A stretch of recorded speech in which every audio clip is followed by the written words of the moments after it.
Welcome to Judy's kitchen. Judy's கிச்சன்ல இன்னைக்கு நம்ம முட்டை குழம்பு தான் பார்க்க போறோம்.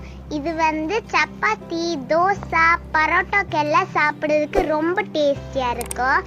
இது வரைக்கும் எங்க சேனல்ல சப்ஸ்கிரைப் பண்ணாதவங்க சப்ஸ்கிரைப் பண்ணுங்க. அப்படியே பக்கத்துல இருக்க பெல் பட்டனையும் கிளிக் பண்ணுங்க.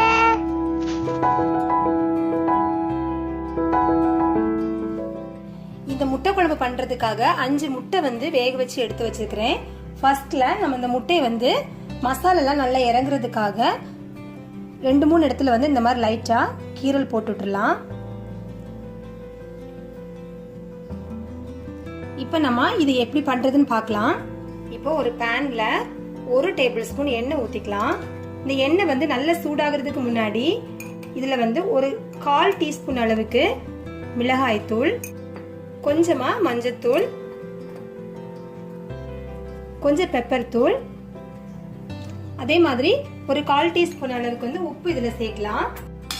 எண்ணெய் நல்லா சூடாகிறதுக்கு முன்னாடியே நம்ம இதை போட்டாதான் இந்த மசாலா கரிஞ்சு போயிடாது. இப்ப நம்ம எடுத்து வச்சிருக்கிற முட்டையை சேர்த்துடலாம். அடுப்பை சிம்ல வச்சுக்கோங்க. இந்த மசாலா எல்லாத்தையுமே இந்த மாதிரி முட்டையில படுற மாதிரி நல்லா பெரட்டி விட்டுடலாம். ஃபர்ஸ்ட்ல எண்ணெய் ரொம்ப சூடு பண்ணிட்டு அப்புறமா நீங்க பொடிகள் போட்டுட்டீங்கன்னா மசாலா பொடிகள் எல்லாமே ஒரு மாதிரி கருப்பாயிடும். கரெக்டான நல்ல ஒரு கலர்கள் நம்மளுக்கு கிடைக்காது. அதே மாதிரி ஒரு கசப்பான சதை தான் அந்த குழம்புல வரும். அதனால அடுப்பை சிம்ல வச்சு எண்ணெய் நல்லா சூடாகிற முன்னாடி இந்த பொடிகள் போட்டு நம்ம இந்த மாதிரி முட்டை எல்லாத்தையுமே லைட்டா ஃப்ரை பண்ணி எடுத்துடலாம். இப்போ நம்ம இதே பாத்திரத்திலேயே இன்னும் ஒரு 2 டேபிள் ஸ்பூன் அளவுக்கு எண்ணெய் சேர்த்துக்கலாம்.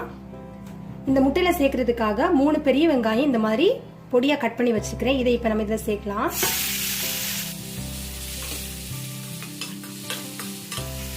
வெங்காயம் சீக்கிரமா வதங்குறதுக்காக கொஞ்சமா இதுல உப்பு சேர்த்து நம்ம வதக்கலாம். இந்த வெங்காயம் கொஞ்சம் நல்லா வதங்குறது வரைக்கும் வதக்கி எடுக்கலாம். இந்த வெங்காயம் நல்லா வதங்கினதுக்கு அப்புறமா 1 டீஸ்பூன் அளவுக்கு இஞ்சி பூண்டு பேஸ்ட் சேர்க்கிறதுல, ஒரு பச்சை மிளகாய் கீரி போட்டு இதுல சேர்க்கிறேன்.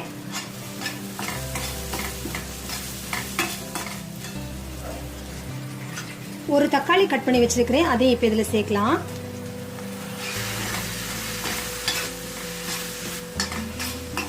இந்த தக்காளி சேர்த்ததுக்கு அப்புறமா இந்த தக்காளியும் வெங்காயம் எல்லாமே நல்லா நமக்கு மசிஞ்சு வேகிற மாதிரி கிடைக்கணும்.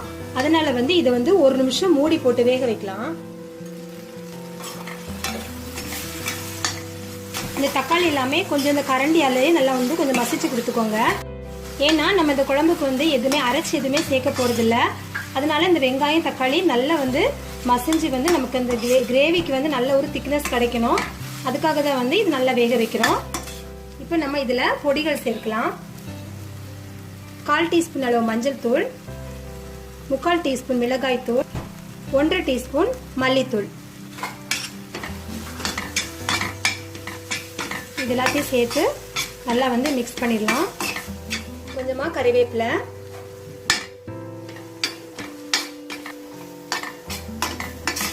இப்போ இந்த மசாலா நல்லா மிக்ஸ் ஆனதுக்கு அப்புறமா இதுல கொஞ்சம் தண்ணி சேர்க்கலாம். 1 கப் அளவு தண்ணி சேர்க்கிறேன்னா.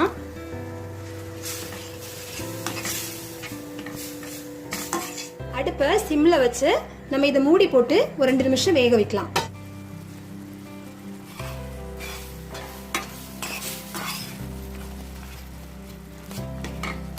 இப்போ வெங்காயம் தக்காளி எல்லாமே நல்லா குக் ஆகி அந்த மசாலாவோட வாசனை எல்லாம் போய் சூப்பரா நம்மளோட கிரேவி ரெடியா இருக்கு.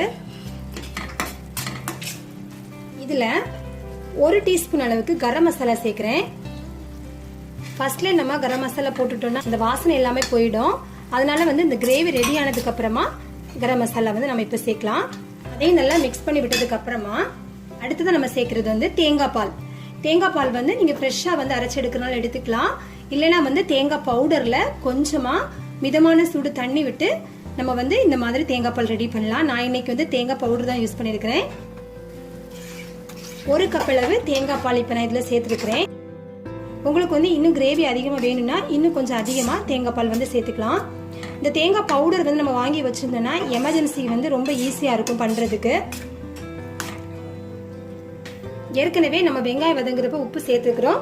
இந்த ஸ்டேஜ்ல உங்களுக்கு தேவையான அளவு உப்பு நீங்க சேர்த்துக்கோங்க. தேங்காய் பால் சேர்த்ததுக்கு அப்புறமா குழம்பு வந்து ரொம்ப நேரம் கொதிக்க விட வேண்டாம். இப்ப நம்ம ஏற்கனவே ஃப்ரை பண்ணி வச்சிருக்கிற முட்டை வந்து இதுல சேர்க்கலாம். கடைசியா வாசனைக்காக கறிவேப்பிலை கொஞ்சம் அதிகமா சேர்க்கிறேன்.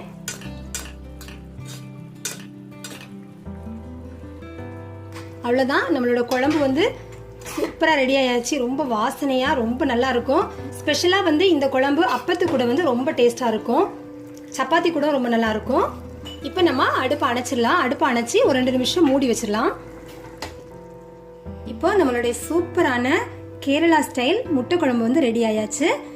இந்த ரெசிபியை நீங்களும் ட்ரை பண்ணி பாருங்க. இந்த வீடியோ பத்தின கமெண்ட்ஸ் எனக்கு போஸ்ட் பண்ணுங்க. இந்த வீடியோ பிடிச்சிருந்தா லைக் பண்ணுங்க, ஷேர் பண்ணுங்க. தேங்க்யூ.